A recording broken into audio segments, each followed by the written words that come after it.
자, 중등고1 시험 범위는 뭐 교과서는 보통 이제 2가 정도 나오는데요. 교과서는 교재도 그렇고 난이도가 굉장히 쉬운 편이에요. 그리고 테드가 이제 2가 정도 유닛 뭐 2가 5가 이렇게 2가 정도 나오고 모의고사가 이제 2년도 2개 연도 중에서 이제 선별해가지고 6개씩 질문해가지고 이렇게 시험 문제를 출제합니다.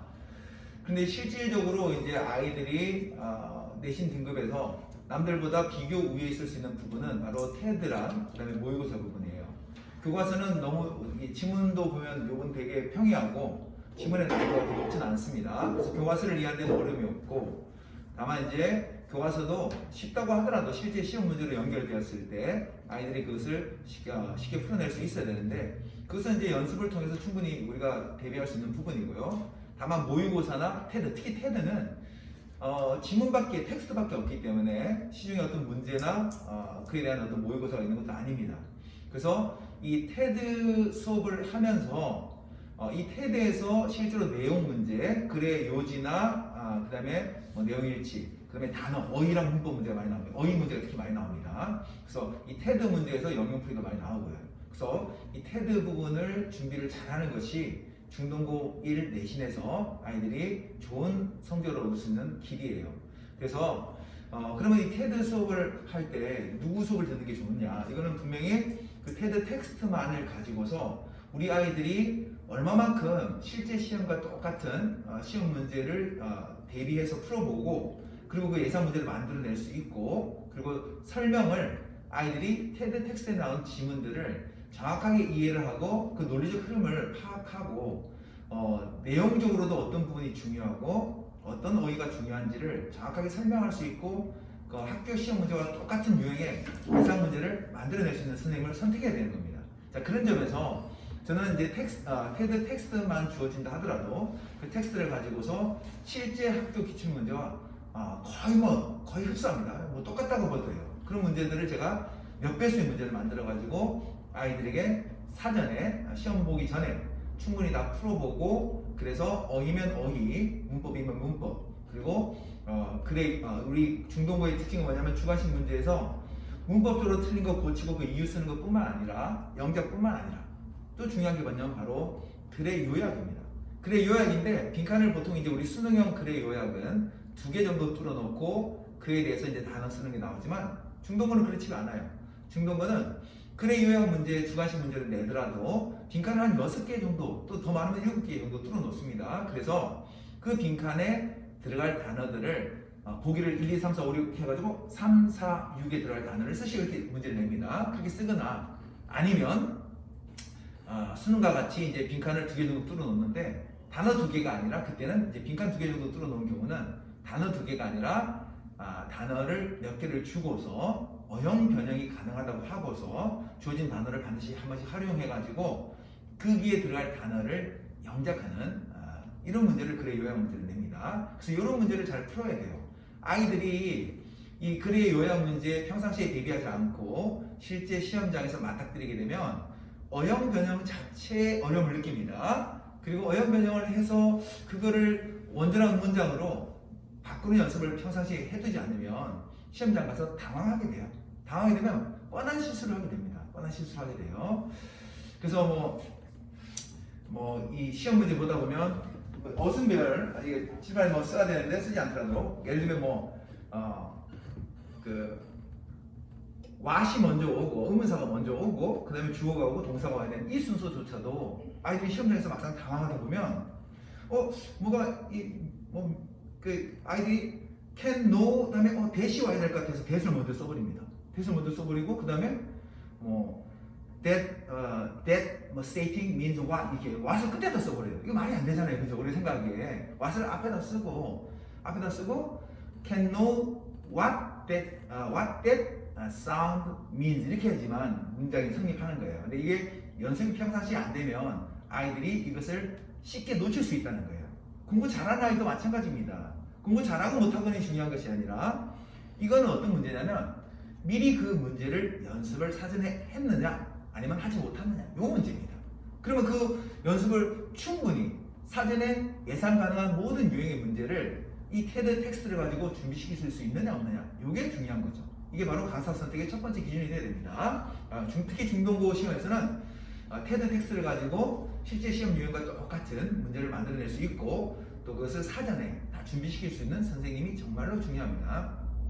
그리고 두 번째 모의고사는 이제 기출 문제이기 때문에 기출 문제 중에서 이제 몇 개 지문을 선정해 가지고 우리가 시험을 봅니다. 근데 시험을 볼 때 모의고사 기출 지문이다 보니까 그에 해당하는 문제의 유형들이 많이 이미 저변에 있습니다. 저변에 있는데 그 문제 유형도 우리 중등고에서 좋아하는 스타일, 아까 제가 말씀드린 것처럼 글의 요약이나 아니면 그 문법 문제 중에서 틀린 부분을 찾아가지고 고쳐 쓰고 그리고 그에 대한 이유를 한글로 쓸 수 있어야 된다든지 아니면 주어진 문장을 이제 영작을 하되 문장 전환해서 영작하는 문제가 또 주어집니다. 그러니까 이 문제 조건을 잘 읽어서 그런 문제에서 요구하는 조건대로 정답을 이게 만들어낼 수 있는 능력이 필요한데 그런 평상시에 우리가 문법 문제 공부할 때 중요한 문장, 문법적으로 중요한 가치가 있는 문장들은 항상 다른 문장으로 전환하는 연습도 해보고 또 다른 조건으로 또 이게 영작하는 문제도 연습을 해봐야지만 시험에 충분히 대비할 수 있는 거예요.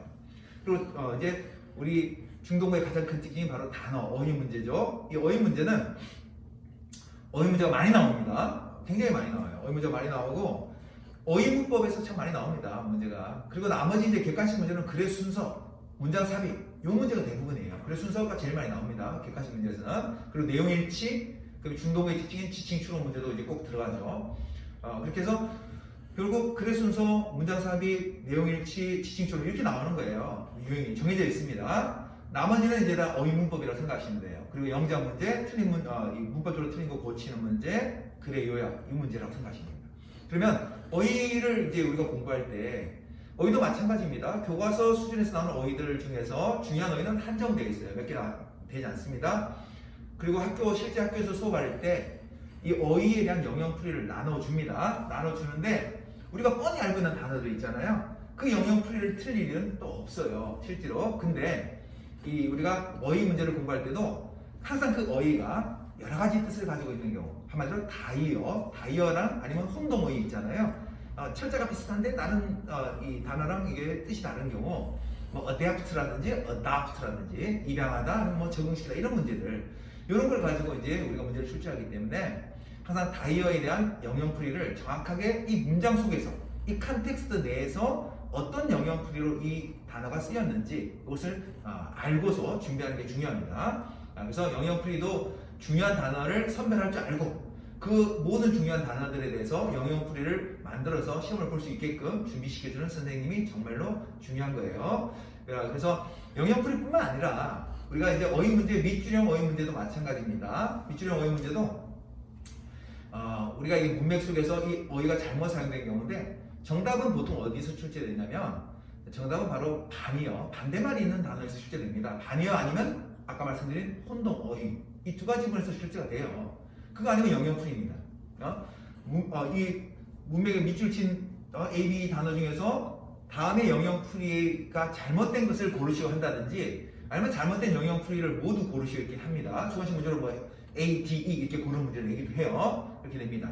아니면 실제로 이제 문장 속에서 문맥에 맞지 않는 단어를 써놓고서 몇 개 써놓습니다. 써놓고서 이 중에서 그러니까 문맥상 잘못된 어휘를 모두 찾아서 바르게 고쳐 쓰시오 이렇게 됩니다. 이런 문제가 나와요. 그만큼 어휘 문제가 다양하게 나오고 또 좀 어휘 문제를 많이 물어보는 편이에요. 심도 있게. 그래서 우리 중등고 시험 문제 대비할 때 학교에서 나눠주는 어휘, 영역풀이 그 중에서도 실제 시험 문제 나올 수 있는 그 어휘들을 선별해서 빠지지 않고 다 준비시킬 수 있는 이것도 우리 중등고 시험 대비해서 아주 중요한 관건입니다. 제가 바로 그 세 가지, 바로 테드 텍스트를 가지고서 실제 기출문제와 똑같은 문제들을 몇 배수 만들어서 아이들을 준비시켜주고, 그리고 어휘도 마찬가지입니다. 시험에 출제가 나온 모든 어휘들 중에서 중요한 영역풀이나 혼동어휘, 반이어 이것들, 그리고 동의어도 마찬가지입니다. 이것도 준비시켜주고, 그리고 문법도 마찬가지입니다. 문법도 중요한 문법 사항들, 그게 왜 중요하고 또 왜 틀렸는지, 또 문장 전환 문제로 조건을 바꿔서 냈을 때 또 어떤 것들이 출제가 될 수 있는지, 이 모든 것들을 제가 간파를 해서 철저하게 분석해가지고 아이들에게 완벽하게 시험 전에 그것들을 다 준비하고 시험장에 들어갈 수 있게끔 만들어줍니다. 제가 말씀드렸다시피 시험장 가서 생각을 한다, 그래서 푼다. 이건 그 주어진 시간에 아이들이 가지는 그 긴장도와 스트레스에 비해서 이건 사실은 거의 힘든 일이에요. 공부를 아무리 잘해도 시험장 가서 주어진 딱 그 순간에 사고를 하고 판단을 해서 문제를 풀어낸다? 이거 너무 힘들죠. 그러면 어처구니 없는 실수가 아까처럼 벌어집니다. 의문사가 먼저 와야 됨에도 불구하고 미인이니까 접속사 대신 와도 되겠구나 이런 생각을 하게 되는 거예요. 그래서 간접의문의 형태도 잊어버리게 되고 그런 실수가 벌어지는 겁니다. 그래서 중요한 것은 우리 아이가 사전에 이 모든 것들을 준비하고 갈 수 있게끔 저 선생님이 준비시킬 수 있느냐, 그런 질문이라면 저는 예라고 대답하겠습니다.